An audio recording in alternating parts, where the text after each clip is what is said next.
Hello everyone. Today we will discuss about areca nut, also known as सुपारी. ठीक है. जो ये क्रॉप है ये इंडिया के कल्चर इकोनॉमी के लिए बहुत इंपॉर्टेंट है और करंटली इसके रिगार्डिंग कुछ मिसकंसेप्शंस हैं जो जिसको लेकर एक हाई लेवल मीटिंग कंडक्ट की गई. ठीक है. तो सबसे पहले एरेका नट के बारे में देखो. तो जो एरेका नट है it's not native to India and believe to be of South East Asian origin. ठीक है. आइडियल कंडीशन क्या है ग्रोइंग की? Temperature between 14 degree Celsius to 36 degree Celsius and अगर टेम्परेचर बिलो 10 डिग्री है और अबव 40 है तो ये बैडली अफेक्ट करता है क्रॉप को. आइडियल रेनफॉल है बिटवीन 750 mm या फिर 4500 mm या फिर इरिगेटेड होनी चाहिए field. Okay. And cultivation is mostly confined to 28 degree north and south of equator. Now one important fact is India जो है वर्ल्ड का लार्जेस्ट प्रोड्यूसर है of areca nuts and it accounts for about 63% of the total global production. ठीक है. In the year 2023-24, India produced approximately 14 lakh tons of areca nuts from 9.49 lakh hectares. अब जो ये 14 lakh turns है 14 lakh turns जो ये है इसमें से 10 लाख टन्स तो अकेला कर्नाटका ही प्रोड्यूस करता है and it is the largest producer out of all the states followed by Kerala, Assam, Meghalaya, Mizoram, West Bengal, Tamil Nadu and others. Okay.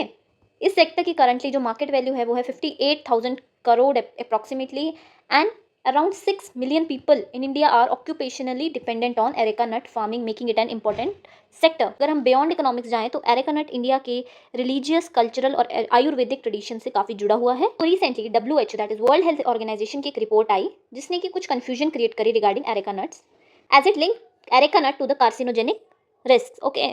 So इस मिसकंसेप्शन को दूर करने के लिए ICAR हैज़ बीन आस्क्ड, ठीक है, to create an early report.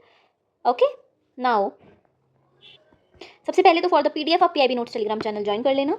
सो ये तो आपको पता ही है कि बहुत टाइम से इंडिया में ये यूज़ होता आया है and has been used on every auspicious occasion. ठीक है. पूजा वगैरह में हर जगह यूज़ होता है ये. सो इस क्रॉप के लिए major concern is disease like areolate, mildew, okay, and viral infections. तो government is planning compensation for the affected farmers. अब फार्मर्स के लिए गवर्नमेंट ने क्या मेजर्स लिए हैं ये देखते हैं. सबसे पहले तो इस मीटिंग में इलीगल इंपोर्ट्स के बारे में डिस्कशन हुई, मॉइस्चर प्रॉब्लम्स के बारे में डिस्कशन हुई, price differentials between small and large nuts के बारे में भी डिस्कशन हुई. ऑल्सो एरेका नट एक इंपॉर्टेंट कमर्शियल क्रॉप है. ठीक है. And is significant in India's religious, social and cultural practices. Also used in Ayurvedic and veterinary medicine. ठीक है.